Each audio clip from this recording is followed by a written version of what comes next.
Kita mengenal Dracula sebagai vampir fiksi yang menghisap darah. Tapi bagaimana kalau saya bilang ada sosok nyata yang jauh lebih mengerikan? Seseorang itu tidak cuma menakuti musuhnya, tapi bahkan membuat kaisar terbesar di zamannya ngeri melihatnya.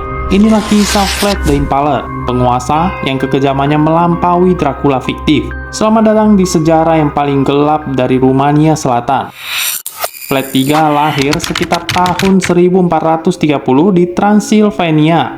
Ayahnya, Vlad II, adalah anggota dari Ordo Naga, organisasi elit yang dibentuk Kaisar Romawi Suci untuk memerangi Ottoman. Karena keanggotaannya, Vlad II diberikan julukan Dracul, yang artinya naga. Dan karena itu jugalah anaknya disebut Draculia, yang kemudian kita kenal sebagai Dracula.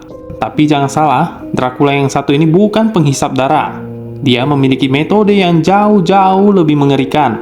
Ketika ayahnya terdesak, Vlad II pun mengirim dua putranya ke Ottoman sebagai sandera. Saudaranya, Radu, tumbuh menjadi pengikut Sultan. Lalu si Vlad, ia membenci Ottoman dan membenci ayahnya yang dianggap sebagai seorang pengkhianat. Kebencian itu kemudian berubah menjadi api yang membakar seluruh masa pemerintahannya. Setelah ayahnya dibunuh dan tahta Wallachia direbut, Ottoman mengangkat Vlad III sebagai penguasa. Namun, ia hanya bertahan beberapa bulan sebelum digulingkan. Tapi ia kembali, dan kali ini dengan misi yang jauh lebih gelap. Pada tahun 1456, Vlad berhasil merebut tahtanya kembali. Setahun kemudian, ia pun mengadakan pesta Paskah dan mengundang ratusan bangsawan Hongaria. Di tengah pesta, Vlad bertanya satu pertanyaan sederhana. Berapa umur kalian? Bukan basa-basi, ia hanya ingin tahu siapa saja yang cukup tua untuk ikut mengkhianati dan membunuh ayahnya pada tahun 1447. Para tamu pun gelisah ketika mereka menjawab, siapapun yang terlihat terlalu tua diseret keluar dari pesta.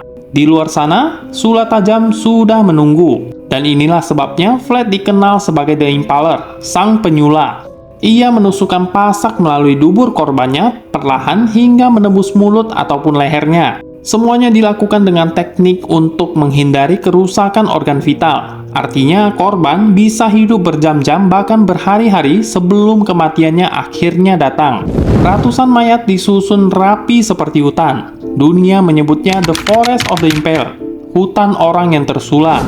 Dan pesta Paskah tetap berlanjut di tengah jeritan korban-korbannya. Kesadisan Vlad tidak hanya untuk bangsawan yang mengkhianatinya, ia juga berperang melawan Ottoman. Ketika Mehmed II mengirim 10.000 pasukan kavaleri, Vlad menyergap mereka, dan yang selamat disula hidup-hidup oleh Vlad. Dan ketika Sultan Mehmed II sendiri yang menyerang dengan 10.000 pasukan, jalan menuju ibu kota Vlad dipenuhi 20.000 mayat Turki dan Bulgaria. Semuanya dalam kondisi yang tersulap.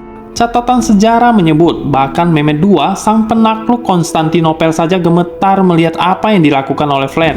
Satu kisah lain yang menguatkan reputasinya sebagai monster hidup adalah Vlad pernah memakan roti di antara mayat musuh yang baru saja ia kalahkan. Lalu ia mencelupkan rotinya ke darah mereka. Ini bukan vampir fiksi, ini jauh lebih nyata dan jauh lebih kelam. Vlad the Impaler tidak pernah menghisap darah, tapi ia menciptakan teror yang membuat dunia menyebutnya Dracula. Legenda vampir mungkin adalah fiksi, tapi Dracula yang satu ini adalah kenyataan yang lebih mengerikan dari imajinasi siapapun. Sejarah telah menulis banyak penguasa kejam, tapi hanya satu yang membuat kaisar, prajurit, dan seluruh dunia menggigil ketakutan, dan namanya Vlad the Impaler.